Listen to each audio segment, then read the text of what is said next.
Bacaan Harian Katolik 21 Agustus 2025. Peringatan wajib Santo Pius X, Paus. Marilah berdoa dalam nama Bapa dan Putra dan Roh Kudus. Amin. Allah yang berbelas kasih, sabdamu adalah terang dan pelita hidup kami. Utuslah Roh Kudusmu untuk membuka telinga, hati dan budi kami untuk mendengarkan dan memahami sabdamu.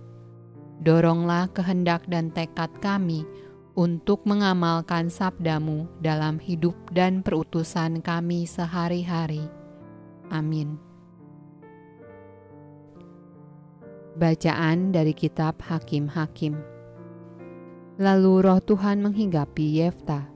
Ia berjalan melalui daerah Gilead dan daerah Manasya, kemudian melalui Mispa di Gilead, dan dari Mispa di Gilead ia berjalan terus ke daerah Bani Amon. Lalu bernazarlah Yefta kepada Tuhan, katanya, "Jika engkau sungguh-sungguh menyerahkan Bani Amon itu ke dalam tanganku, maka apa yang keluar dari pintu rumahku untuk menemui aku pada waktu aku kembali dengan selamat dari Bani Amon, itu akan menjadi kepunyaan Tuhan, dan aku akan mempersembahkannya sebagai korban bakaran." Kemudian Yefta berjalan terus untuk berperang melawan Bani Amon, dan Tuhan menyerahkan mereka ke dalam tangannya. Ia menimbulkan kekalahan yang amat besar di antara mereka, mulai dari Aroer sampai dekat Minit, 20 kota banyaknya, dan sampai ke Abel Keramim, sehingga Bani Amon itu ditundukkan di depan orang Israel.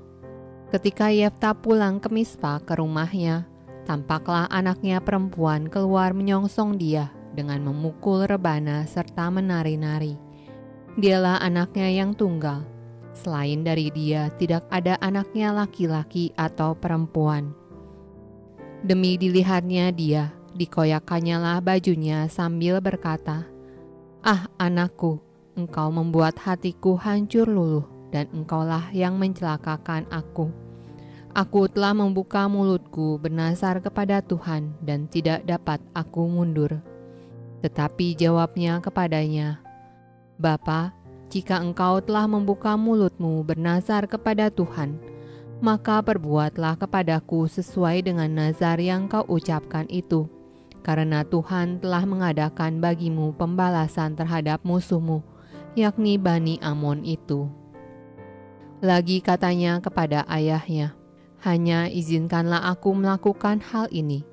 Berilah keleluasaan kepadaku 2 bulan lamanya, supaya aku pergi mengembara ke pegunungan dan menangisi kegadisanku bersama-sama dengan teman-temanku." Jawab Yefta, "Pergilah." Dan ia membiarkan dia pergi 2 bulan lamanya. Maka pergilah gadis itu bersama-sama dengan teman-temannya menangisi kegadisannya di pegunungan.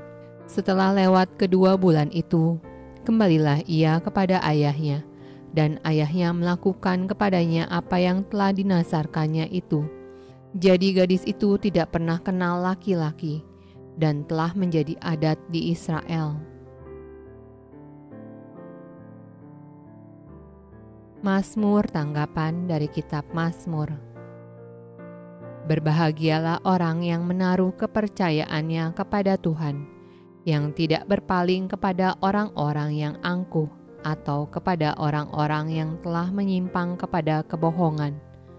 Engkau tidak berkenan kepada korban sembelihan dan korban sajian, tetapi engkau telah membuka telingaku. Korban bakaran dan korban penghapusan dosa tidak engkau tuntut. Lalu aku berkata, "Sungguh aku datang. Dalam gulungan kitab ada tertulis tentang aku. Aku suka melakukan kehendak-Mu, ya Allahku. Taurat-Mu ada dalam dadaku. Aku menggambarkan keadilan dalam jemaah yang besar. Bahkan tidak kutahan bibirku. Engkau juga yang tahu, ya Tuhan." Pembacaan dari Injil Matius. Lalu Yesus berbicara pula dalam perumpamaan kepada mereka. Hal kerajaan sorga seumpama seorang raja yang mengadakan perjamuan kawin untuk anaknya. Ia menyuruh hamba-hambanya memanggil orang-orang yang telah diundang ke perjamuan kawin itu, tetapi orang-orang itu tidak mau datang. Ia menyuruh pula hamba-hamba lain, pesannya, "Katakanlah kepada orang-orang yang diundang itu, sesungguhnya hidangan telah kusediakan. Lembu-lembu jantan dan ternak piaraanku telah disembelih. Semuanya telah tersedia. Datanglah ke perjamuan kawin ini." Tetapi orang-orang yang diundang itu tidak mengindahkannya. Ada yang pergi ke ladang, ada yang pergi mengurus usahanya, dan yang lain menangkap hamba-hambanya itu, menyiksanya dan membunuhnya. Maka murkalah raja itu, lalu menyuruh pasukannya ke sana untuk membinasakan pembunuh-pembunuh itu dan membakar kota mereka. Sesudah itu ia berkata kepada hamba-hambanya, "Perjamuan kawin telah tersedia, tetapi orang-orang yang diundang tadi tidak layak untuk itu. Sebab itu pergilah ke persimpangan-persimpangan jalan dan undanglah setiap orang yang kamu jumpai di sana ke perjamuan kawin itu." Maka pergilah hamba-hamba itu, dan mereka mengumpulkan semua orang yang dijumpainya di jalan-jalan, orang-orang jahat dan orang-orang baik, sehingga penuhlah ruangan perjamuan kawin itu dengan tamu. Ketika raja itu masuk untuk bertemu dengan tamu-tamu itu, ia melihat seorang yang tidak berpakaian pesta. Ia berkata kepadanya, "Hai saudara, bagaimana engkau masuk kemari dengan tidak mengenakan pakaian pesta?" Tetapi orang itu diam saja. Lalu kata raja itu kepada hamba-hambanya, "Ikatlah kaki dan tangannya, dan campakkanlah orang itu ke dalam kegelapan yang paling gelap. Di sanalah akan terdapat ratap dan kertak gigi. Sebab banyak yang dipanggil, tetapi sedikit yang dipilih." Demikianlah sabda Allah. Terpujilah Kristus. Dalam nama Bapa dan Putra dan Roh Kudus. Amin.